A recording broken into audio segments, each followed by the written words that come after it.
이북의 공문예술가 황영준 화백은 1919년도에 태어났습니다. 일제강점기에 태어나신 분이고 지금은 이제 작곡하셨습니다. 이 황영준 화백의 작품 세계를 한마디로 딱 이렇게 정리하기는 어렵습니다만 좀 그림이 독특한 기법을 가지고 있어요. 바로 전묘법인데 뭐 알다시피 이 전묘법이라고 하는 것이 이 물감을 화면에 콕콕콕 찍어서 이렇게 표현하는 이런 방식을 말하죠. 화사하고 매끈한 화면 처리를 추구하는 조선화와 달리 이제 이런 전묘법 형식의 이 황윤준 화백의 그림은 뭐 주류로 인정받지는 못한 것 같습니다. 황영준 화백이 한 70세쯤 되던 해에 조금 특이한 작품을 몇 점 이렇게 창작을 합니다. 바로 이렇게 소나무와 진달래를 함께 그린 노성청광이라는 작품입니다. 이 노성청광이라는 작품의 내용이 조금 아리송한 부분이 있습니다. 뭐 우리가 직관적으로 이렇게 보면 노성은 이제 늙은 사람, 늙은이, 그리고 이제 분홍빛의 진달래는 꽃이니까 젊은 여자, 뭐 이렇게 해석을 하고 이 두 가지를 결합하면 늙은이가 젊은 여자를 만나서 사랑을 나누거나 뭐 해춘을 한다, 뭐 이렇게 이제 해석할 수도 있습니다. 하지만 이제 이 그림 속의 노성을 이렇게 자세히 보면 원래 노성이라고 하는 것이 이 몸통이 이제 뭐 이렇게 파이거나 아니면 뭐 이렇게 찢겨 나가거나 아니면 뭐 이렇게 껍질이 벗겨져 있거나 그리고 줄기도 부러지고 이파리도 이제 갈색으로 변하고 또 듬성듬성 이렇게 나는 것이 일반 이제 노성을 표현하는 방법인데 그림을 자세히 보면 그런 일반적인 노성의 모습과는 전혀 관련이 없이 굉장히 우람한 기둥에 아주 이 푸른 파릇파릇한 푸른빛을 내고 있죠. 그러니까 노성청광이라는 작품의 제목을 그대로 해석을 하면 노성이 이제 푸른빛을 내고 있다. 이렇게 이제 이야기를 할 수 있겠죠.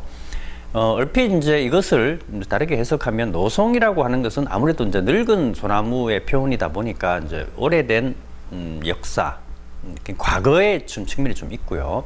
그 다음에 청광이라고 하는 것은 이제 빛은 현재에서 발하는 것이기 때문에 이 청광은 이제 현재의 느낌을 좀 가지고 있는 아주 독특한 이제 그림이라고 할 수 있습니다. 노성이라고 해놓고 왜 이렇게 아주 우람하고 아주 전성기의 소나무를 그렸을까? 이제 이게 좀 궁금한 부분인데. 앞서 황윤준 화백은 1919년도에 태어나서 어릴 때부터 그림을 그리고 작품 활동을 하신 분입니다. 일제강점기 때만 해도 조선시대 문화가 굉장히 살아있을 때죠. 이 황윤준 화백이 무슨 일본화라든가 서양화를 그리신 분이 아니라 우리 그림을 이제 전통적인 우리 그림을 배우신 분이기 때문에 이 조선시대의 어떤 미술적인 상징이라든가 이런 것들을 잘 알고 있었다는 것이죠. 사실 뭐 소나무는 옛날 화가들이 굉장히 많이 그리던 소재였습니다. 이제 겸재정성 그림에서도 나오지만 이 소나무를 단독으로 그리게 되면 이 소나무는 오래된 전통, 완성된 전통 이런 의미를 이제 갖게 됩니다. 노성은 굉장히 아름답고 멋있는 완성된 전통의 상징이다. 이제 이렇게 이제 이야기를 할 수 있겠죠. 황준 화백은 이런 사실을 잘 알고 있었습니다. 노성은 오래되고 역사성을 가진 소나무이고 청광은 이제 밝게 빛나는 푸른 빛이니까 오래된 역사적 전통은 현재에도 밝은 빛을 내고 있다. 이렇게 딱 작품의 내용이 정리가 되는 것이죠. 이거를 이제 좀 북한식으로 이렇게 설명을 좀 하면 이제 노성은 완성된 혁명 전통 혹은 뭐 빛나는 혁명 유산 뭐 이렇게 해석을 할 수 있겠습니다. 그렇다면 이 노성과 함께 그린 진달래는 무슨 의미가 있을까요? 뭐 제가 볼 때는 뭐 특별한 의미는 아닌 것 같습니다. 뭐 조금 더 이제 좀 유추해 보자면 이 진달래는 이제 소나무와 함께 우리나라 전역에 이제 피는 꽃이기 때문에 뭐 황윤준 화백이 진달래를 소나무와 함께 그렸다면 그것이 이제 북한 땅, 뭐 자기 땅을 의미한다고 볼 수 있겠습니다. 자기 땅에서 이 역사적 전통이 현재에도 빛나고 있다. 뭐 이런 의미가 되겠죠. 뭐 그런 그 내용적인 부분을 떠나서도 사실 뭐 소나무하고 진달래가 결합하는 것은 굉장히 자연스러운 현상입니다. 우리가 뭐 등산이나 이렇게 산을 올라가다 보면 봄에요. 올라가다 보면 소나무 군락지가 있는 곳에는 언제나 이렇게 이 진달래나 철쭉이 피어 있는 것을 많이 볼 수 있습니다.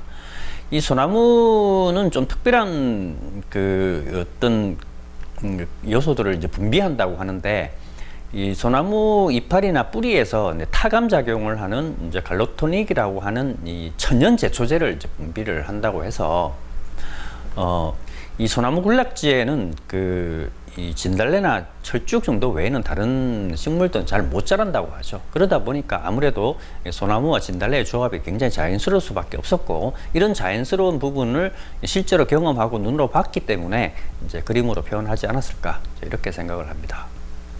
황영준 화백의 노송청광은 당시에 큰 인기를 얻지 못합니다. 이유는 한 두 가지 정도가 되겠습니다. 앞서 얘기한 것처럼 기법 자체가 아주 독특한 형식이고 주류가 아니었기 때문에 생기는 문제겠죠. 뭐 특히 이 전묘법은 그 표현할 수 있는 소재가 좀 한정되어 있습니다. 전묘법으로 했을 때 잘 드러나는 이제 그림이 있고, 이걸로 그렸을 때 잘 안 나오는 그림들이 있죠.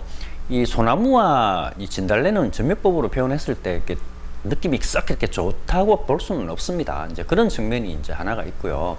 또 하나는 이제 시대적 상황인데, 이 1990년대라고 하는 것이 우리가 알고 있다시피 북한에서는 고난의 행군 시기입니다. 그 사람들이 뭐 굶거나 혹은 어떤 위협을 당하거나 이제 병들거나 이런 어려운 상황 속에서 이렇게 뭐 진달래나 소나무 같이 이제 자연물, 뭐 평범하고 어찌 보면 좋은 화사한 이러한 그림이 그 시대를 살아가는 사람들의 마음을 이렇게 잡기에는 좀 역부족이었다, 이제 이렇게 볼 수 있겠죠. 그런데 한 10년 정도가 지난 이후에 이제 이 황윤준 화백의 노성청광이라는 작품이 새롭게 이제 부활을 합니다. 이제 이것을 부활시킨 사람이 바로 전영화백입니다. 전영화백은 그 1962년생으로 그 황영준 화백하고는 거의 한 43년 정도의 나이 차이가 있습니다. 전영화백은 이제 자강도에서 태어났고요. 평양미술대학 조선화학과를 졸업을 했습니다. 2002년에는 공원예술가, 그 이후에는 인민예술가 칭호를 받으면서 뭐 북한을 대표하는 화가 중에 한 명으로 성장을 했습니다. 우리나라에는 소나무화가로 알려져 있습니다. 소나무를 전문적으로 그리는 소나무화가, 뭐 이렇게 전영화백이 알려져 있죠. 뭐 다른 화가들도 좀 비슷한 측면이 있습니다만, 전영화백도 처음부터 소나무를 그린 것은 아니고요. 처음에는 이제 풍경화를 많이 그렸다고 하는데, 이 소나무 그림을 선택하고 여기에 이제 집중을 하면서 굉장히 이제 인기를 얻게 되죠. 세계적인 명성도 얻게 되고요. 전영화백의 소나무 그림의 뿌리는 황영준 화백의 노성청광에 있습니다. 소나무를 그리는 화가들은 많이 있는데, 이 황영준 화백은 소나무와 진달래를 함께 조합을 해서 그렸단 말이죠. 이게 좀 독특한 형식인데, 이 전영화백도 똑같이 소나무하고 이 진달래를 결합한 그림을 그립니다. 그러니까 이거는 뭐 누가 봐도 이 황윤준 화백의 노성청광을 그대로 이 소재나 구도를 그대로 다 가져왔다, 이렇게 이제 이야기할 수밖에 없겠죠. 뭐 그렇다고 해서 전영화백이 이 황윤준 화백의 그림을 그대로 가져오지는 않습니다. 뭔가 이제 시대에 맞게 새롭게 이제 재창작을 하는 것이죠. 앞서 황윤준 화백은 전묘법으로 그렸지만, 이 전영화백은 전묘법이 아니라 아주 사실적인, 어찌 보면 약간은 뭐 극사실적인 요소도 좀 있는데 사실적인 기법으로 이 소나무를 그립니다. 확연히 이제 차이가 있죠. 화면으로 보면 이게 같은 형식의 그림이다라고 이렇게 보기 어려울 만큼 전혀 이제 다른 형식으로 이렇게 표현이 이제 됩니다. 또 하나는 이 전영화백이 활동하던 그런 시기에는 이 조선시대의 그림의 요소를 좀 이렇게 수용하고 또 그것을 또 적극적으로 좀 발현시키는 이러한 흐름이 좀 나타나던 시기였습니다. 예를 들자면 소나무에 매화를 결합하거나 아니면 아침해를 이제 넣거나 독수리를 넣는 이런 소재에 있어 좀 파격적인 이제 표현을 좀 하고요. 그 다음에 이제 조형적인 측면에서도 매화는 이른 봄에 피고 진달래는 4월달에 피는데 뭐 이 두 개의 꽃이 이렇게 동시에 피는 경우는 거의 없죠. 근데 이게 전형화백은 이 매화와 진달래를 함께 그리기도 합니다. 그리고 그 아침해가 뜨는 모습을 그리는데 아침이라고 하는 것이 이른 아침이다 보니까 전체적으로 이제 으스름할 때잖아요. 근데 이 화면은 대낮처럼 그립니다. 이제 이런 기법들은 사실 조선시대의 그림에, 우리 전통 그림에서는 아주 흔한 방식인데 북한의 조선화에서는 좀처럼 사용하지 않는 기법 중에 하나였습니다. 근데 이러한 기법들을 과감하게 수용하면서 조선화가 가지고 있는 어떤 시공간을 좀 확장하기도 하죠. 그 다음에는 이 배경에다가 이제 배경을 그립니다. 이제 이 황윤준 화백의 이 노성정광이라는 작품은 배경이 없습니다만 그 다른 그림을 보면 이제 배경도 함께 그린 작품도 있는데 전묘법으로 배경을 처리한다고 해서 무슨 특별한 공간감이 생기지는 않아요. 이게 전묘법이 가지고 있는 한계입니다. 그런데 이제 전형 화백 같은 경우는 이 배경 부분을 이제 뭐 금강산이나 백두산이나 묘양산 그리고 각종 명성지를 배경으로 이렇게 그리면서 이 원근감이 엄청나게 이렇게 생기는 거죠. 공간감이 생기는 겁니다. 이런 공간감에 의해서 사실 이제 이 소나무가 더욱더 이렇게 우람하게 보이고 거대하게 보이고 그 다음에 진달래꽃은 마치 온 산천을 덮고 있는 듯한 그러한 분위기를 연출을 해내죠.